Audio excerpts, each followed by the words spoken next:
I'm Michelle Coyle, and I help queer entrepreneurs start up and scale. And today we are talking about how to find the perfect people to hire when you're ready to add to your team. If you're ready to add to your team, I just want to say congratulations. That's awesome. You're scaling. That's my jam. I'm so excited for you. But I want to make sure we talk about this because hiring is one of the biggest landmines for small business owners. When you're just starting out and when you're just growing a business in the first few years of that business, a bad hire can be completely devastating to your business. It can be very expensive. It's obviously very emotionally upsetting. And we want to make sure that you avoid as many pitfalls there as you can. So here's what I want you to think about in order to do this right. All right, here we go. First things first. Please don't hire a friend or a family member just because they need a job. I know this is very tempting, especially if you're a big-hearted person and you want to help people and you see somebody that's out of work, especially right now, and you say, oh, I can pay you. I've got a job for you. If they fit with what you need, then fine, but please do not just hire them out of pity or out of the goodness of your heart. I have seen so many horror stories of people who did this, you guys. I'm talking about people who let their ex run their books for years and then found out that their finances were completely fucked up and they didn't even know because they trusted that person. I've seen, people that hired their friend to do marketing. Their friend had no idea how to do it. This kind of, and then you just kind of end up mad at your friend or your family member, and that's terrible. So don't just hire willy-nilly. This is an actual process. We need to take it seriously. We need to be rational about it, and this is business, okay? Same thing. Do not just hire somebody because your friend sent them to you and said, this person is cool. You should totally give them a job. I love this kid, whatever. People will often exaggerate those kind of things just because they need to do somebody else a favor. Maybe they're trying to do a favor for that person or for their parents or something like that. And you're the one that gets thrown under the bus in order to get that favor done. So make sure you approach that, anything like that, with healthy skepticism. It's your business. Your business will suffer, and you're ultimately responsible for who comes in there. And you know what's best for your business, not your friends, not your family, not your parents, not your uncle, not your uncle's dog. Okay, so say thank you. I will talk to them. I will take that into account, but you're still going to make that decision for yourself. So instead of hiring friends and family and people that were sent to you by your friends and family, we're going to do this process instead. First, we're going to identify the exact requirements for the role or roles that we need. And you're going to actually list those out, write up a formal job description, okay? When I write a job description, I like to break it into two chunks, the have to haves and the nice to haves, and make sure that you're separating those things out, because as we know, there's a lot of people that will look at that, and if they don't check every single box on that list, they're not going to apply for the job, and that's not what you want. So you want to really make sure these are the actual requirements, and these are things that would be great, but if you don't have them, it's okay. We still want you to apply. Having this formal job description is going to help you be more objective as you're doing interviews, because there still might be people that are coming out of your personal network or people that were referred by somebody else. And you want to be fair as you possibly can, right? We've all got implicit biases, but we want to be fair. And so this is kind of like a measuring stick I can hold up against every single person. Every single interview is going to be the same. I'm holding up this yardstick of the job requirements, and I'm just thinking, how well does this person meet these requirements? And does somebody else meet them a little better, or is a little better fit? Likewise, you are going to write up a series of interview questions for the position, and you are going to use those interview questions for every single person that you hire, the same questions. This just makes it fair. Otherwise, you might hit it off with somebody. You might just start bullshitting, chit-chatting. You might say, that was great. I had such a great time. I would totally like to work with that person. And then you hire that person. It turns out they're shit at the job, and you didn't even really get into that because you didn't ask the right kind of questions, because you just got off. If you're an extrovert like me, sometimes you can just get chatty and into conversation and kind of go off on a tangent. We don't want you to do that. We want you to be formal about this. As you're writing that job description, by the way, I want you to make sure that you're using inclusive language. I obviously work with queer entrepreneurs. We want to be inclusive for everybody. So make sure that that language is in there saying, we are an inclusive employer. We are, hiring regardless of race, sex, gender identity, sexual orientation, all of those things, right? You definitely want to put a salary range in your job description as well. That is fair for everybody. And especially if you are hiring women, it is really, you want to show we're committed to paying everybody equally here, and we're not going to pay somebody less based on their gender, their race, or any of those other factors, right?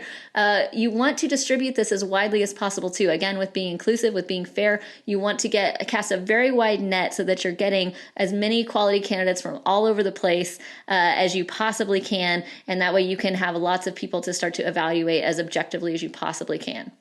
Okay, so you're writing up your questions. You're using those questions exactly the same for every single person. And here's the kind of questions that you can ask to actually figure out, because, people can be very charming in interviews. People can come in very prepared, and you want to ask the right kind of questions to make sure that you can actually figure out if they're ready for the job, and not just that they're, saying their prepared answers that were very, very good because they had time to work on it. So there's a couple of different kinds of questions that we can use to do that. The first is behavioral questions. And so you may or may not be familiar with this. In business school, we learn how to interview with behavioral questions all the time. And it's the kind of question that says, tell me about a time when, and the person needs to answer from their own experience. I like to ask things like, tell me about a time when you had conflict with a coworker. Tell me about a time when you messed up. Tell me about a time when you thought your boss was wrong and you needed to tell them that so that something larger didn't get messed up. Because you really want to know how they react in these situations. And what I'm looking for and I'm listening for, if I say,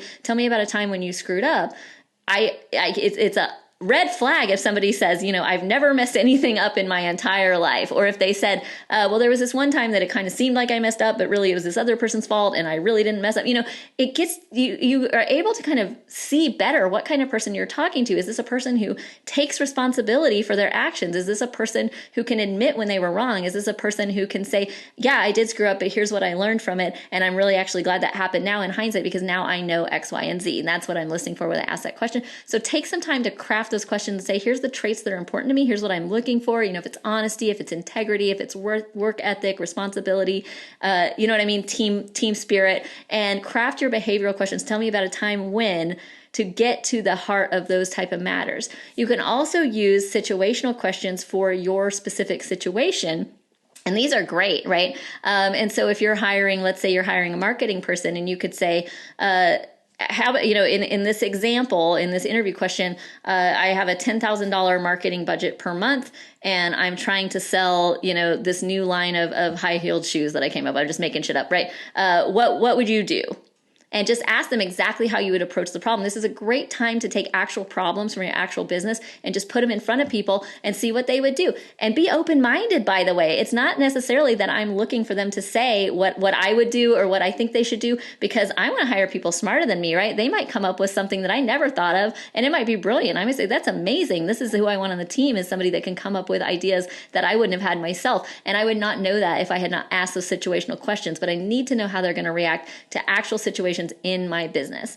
You can also go one step further with this and consider adding a testing component or some task that they need to perform as part of the interview process. So for instance, if you're hiring somebody that's in a communications role, having them take a quick writing test is par for the course, right? If you've got 5 different writing tests from 5 different people, now it's really easy to more objectively compare them and say, okay, this person really nailed it, knocked it out of the park. This person would need a little more work, a little more revision, a little more coaching. And depending on the time I have, I might want to go with the person that can just do this right out of the gate.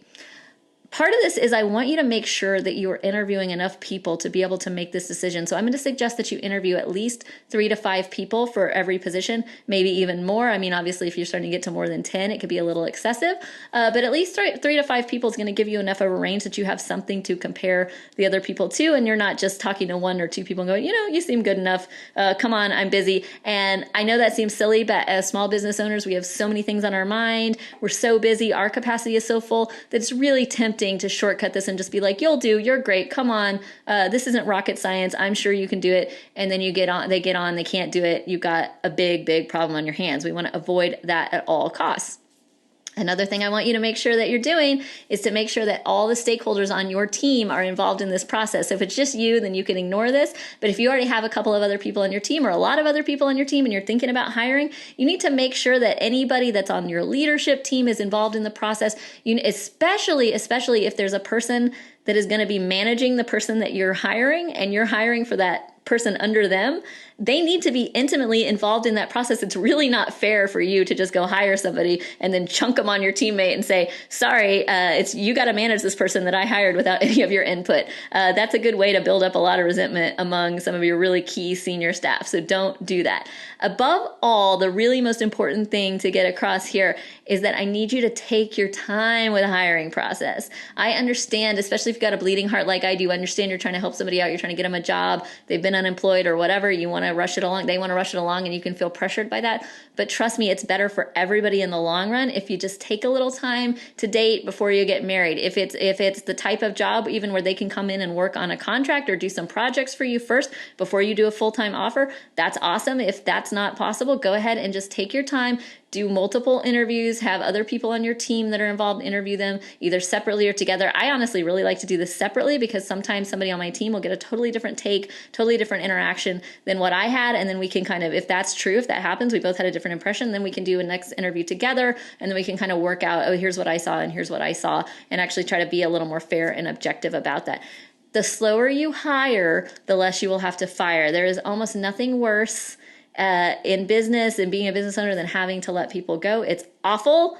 You will probably have to do it at some point if you haven't had to do it already. I've had to do it. It's fucking terrible. It's the worst thing ever. We really, really want to avoid that. And we can avoid that by taking our time, being diligent, following the process, and making good hires in the first place. Because the worst thing is when you bring somebody on, you've got them all onboarded, all jazzed, you're paying them, you're training them, the other team gets to like them or whatever, and then it turns out after 3, 4, 5 months that they're just not hacking it and you have to let them go, or they quit and now we're back at square one. We've got to rehire somebody, got to do a whole job search again, hire somebody else, train somebody else, and you've just set yourself back a full year and a lot of money. We don't want that to happen. So make sure that you're being diligent about your hiring process. All right, that's it for today. Thanks guys for watching. I love it when you join me. If you liked what you saw today, go ahead and hit subscribe. We do these business videos a couple times a week and love to have you here with us every single time. If you are wanting to know more about how to survive in this economy, I have a new free training for you. You can click the link in the description and you can go check that out right now.